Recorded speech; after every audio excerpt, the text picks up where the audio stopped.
Your laptop screen goes black after a few minutes, but the power light stays on. Sound familiar? Do not panic. This problem is very common, and in most cases, it is fully fixable at home. Hello, everyone. You are watching Tech Vibes. Today, I will show you 100% authentic and workable solutions for the problem.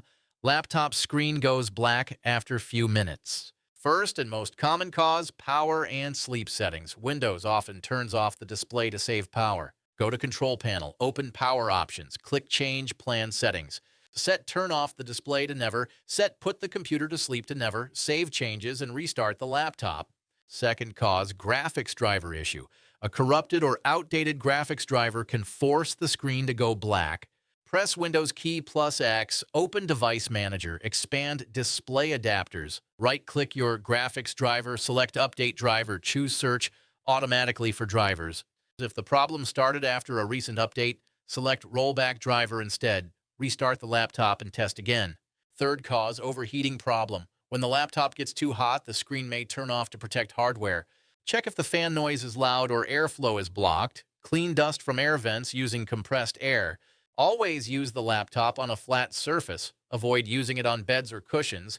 Install a temperature monitoring tool and keep CPU temperature under safe limits. Fourth cause, display cable or panel issue. A loose or damaged display cable can cause screen blackout. Slowly move the laptop lid back and forth. If the screen flickers or turns on and off, the cable is likely faulty.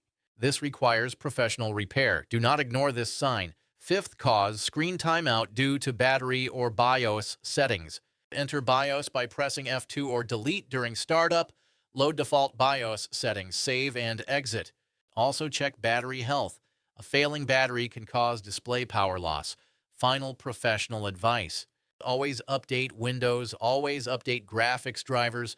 Keep your laptop cool. If none of these solutions work, consult an authorized technician. If this video helped you, like, share, and subscribe to Tech Vibes. See you in the next video.